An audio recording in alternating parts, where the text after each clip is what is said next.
Hello! Today's video is gonna be in English, and I'm gonna teach you how you can learn English by yourself.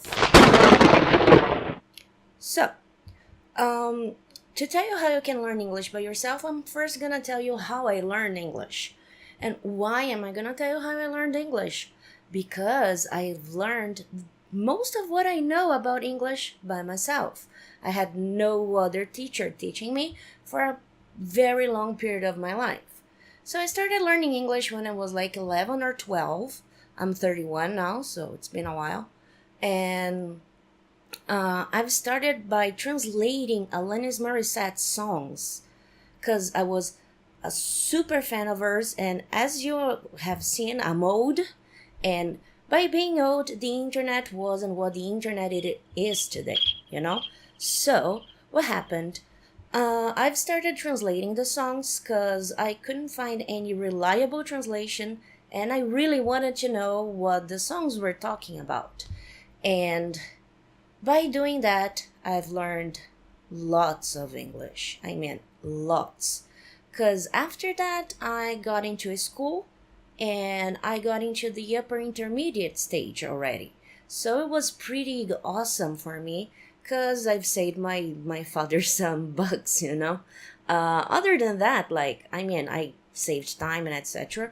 And then I went on and became a teacher when I was 17. So it's been a very nice while that I know and speak and learn and teach English. And what can I tell you by my experience on how you can learn English better by yourself without spending lots and lots and lots and lots of money? So, first step is you need to be virtually surrounded by English. What do I mean by being virtually surrounded by English? The more contact you have with English, the better. And why is that? Because this way your brain gets used to English, to the sounds of English, and all this kind of stuff that is very important, very important for you to learn. How do you surround yourself with English? First of all, you change your cell phone to English, change your computer to English if you can, change every interface possible to English, for real. And when you have fun in English. Watch movies in English, watch series in English, watch YouTube in English. I don't know if you know, but down there is a CC button that I hope you have clicked here, because if you're learning English, I don't think you can understand what I'm saying.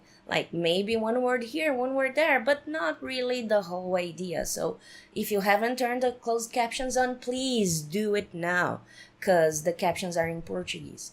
So, and you can do that to pretty much any video in English that there is in YouTube. And why is that important? Why is that interesting?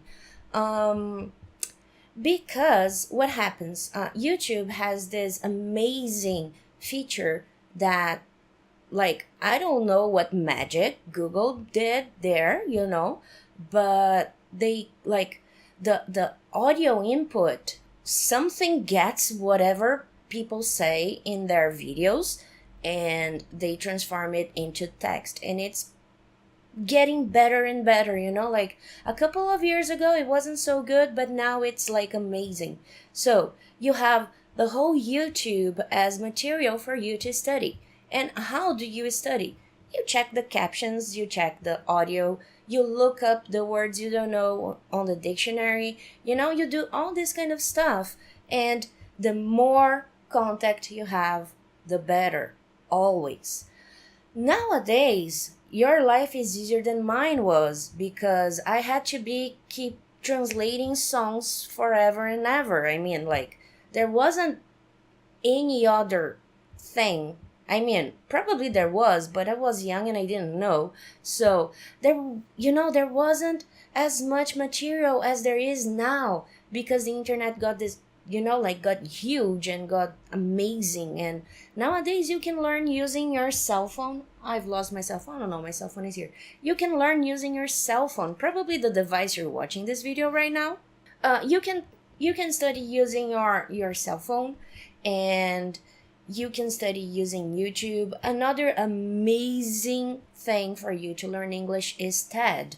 I don't know if you know TED, but if you don't, you should, because TED is amazing.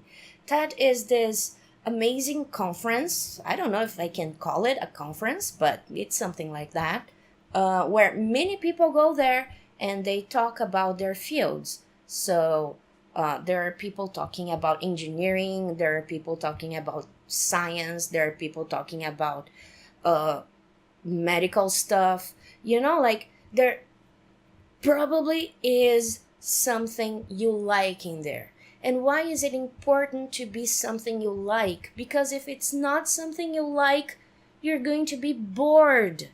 And learning and boredom don't match. I mean, they do because teachers make it boring, but it doesn't need to be. This is my point.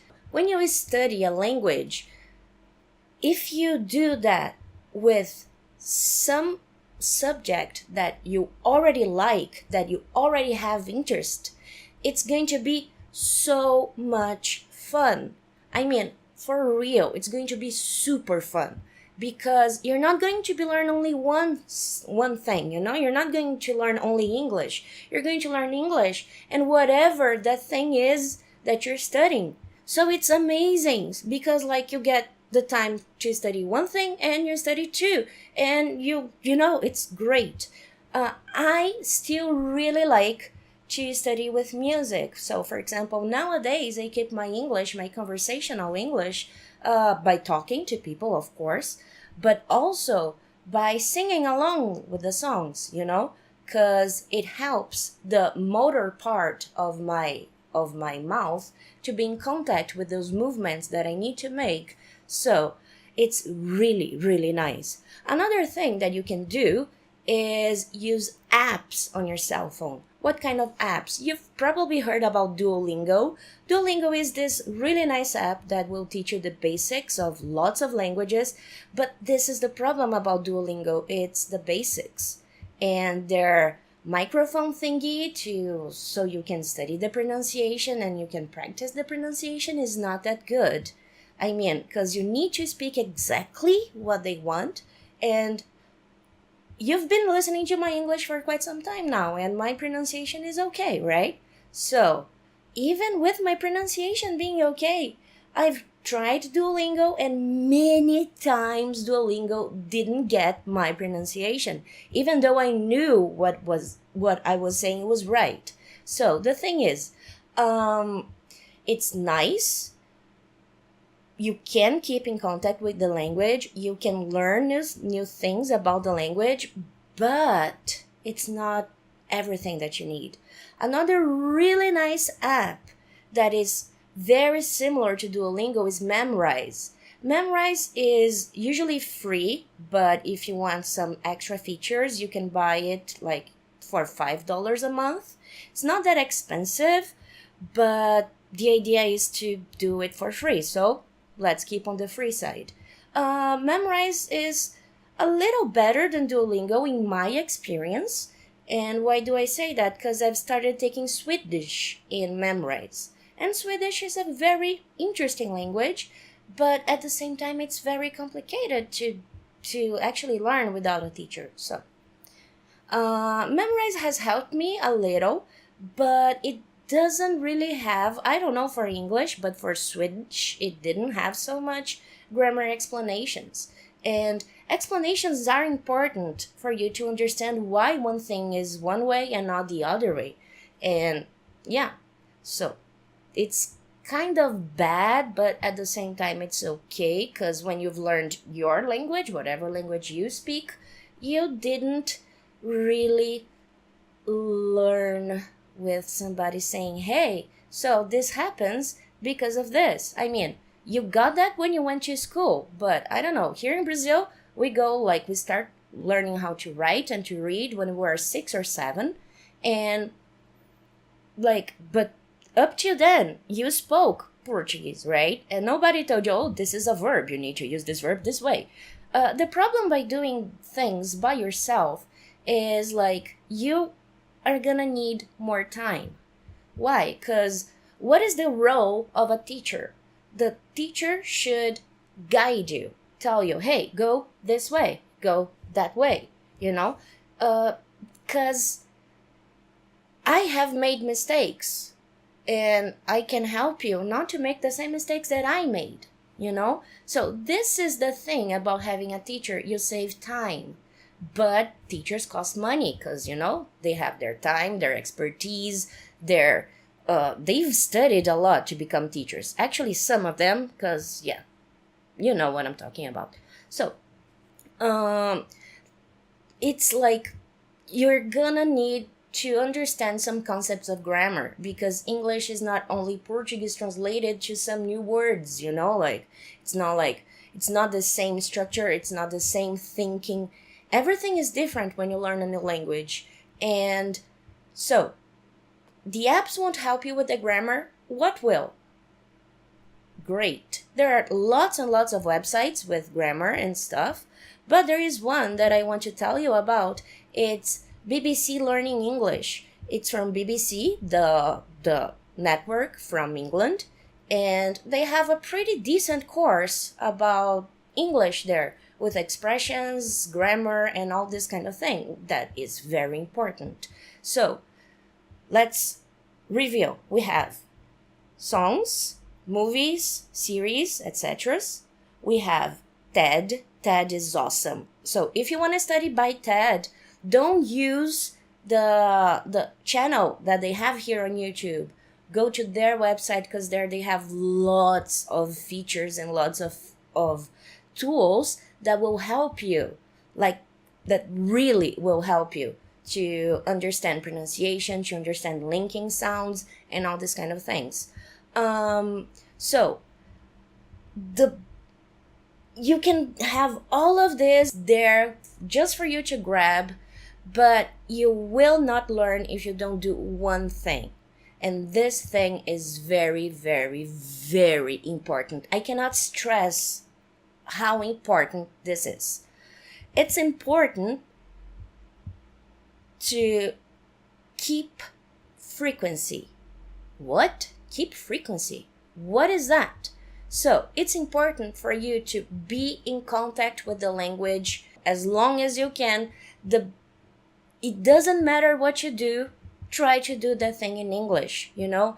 Some people say like, oh, you can, label the stuff in your house. So, oh, this is a mug, this is a monitor, this is a mouse. Like, yeah, you can, but I don't know. It doesn't work for me. If it works for you, great, do that. It's a very nice way to learn vocabulary. But for me, it doesn't work because I stopped looking at the things, like I stopped looking at at what's written. So I just don't get the word anymore. Another really nice way for you to learn how to speak a language is to actually talk to a native, talk to a foreigner, talk to somebody who isn't Brazilian or Portuguese. And why? Because talking is important. Because it's a language, you don't write, you speak a language, right? Every language has started by speaking, not by writing. And speaking is actually the most important thing about a language, in my opinion. Okay, so in my opinion, we have speaking, listening, and reading and writing, like this order. And why this order? Because with writing, you always, like nowadays, who writes on a paper? I don't even have papers in my house, so every time that I write in English, other than when I'm teaching, I have spell check.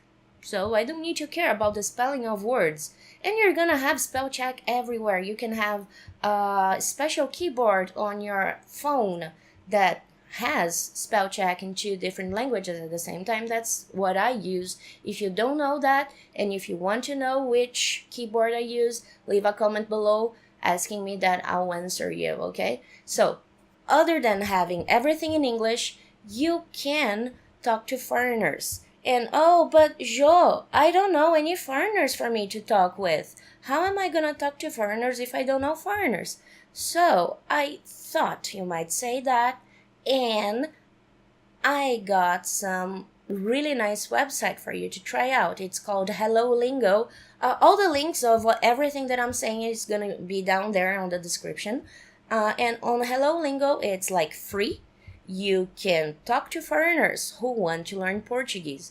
And that's really nice because, they can help you and you can help them. One person helps another person. Everybody gets happy. Yay! So this is the idea, like the more contact you have with a language, the more contact you have with anything that you want to learn, the better it will be for you. Like, it's simple as that. To be a good speaker, to be a good listener, to be a good whatever, you need to have contact with whatever that is that you want to learn. So, how did I become such a nice English speaker? Well, by practicing. There's really no other way. And I've practiced the most I could, and I still do. This is the thing. Practice, practice, practice. Contact, contact, contact. The more contact you have, the more practice you have, the better your English will be. So, don't forget to like, subscribe, and comment if you have any doubt or if you want to know the keyboard that I told you about. Subscribe! See ya!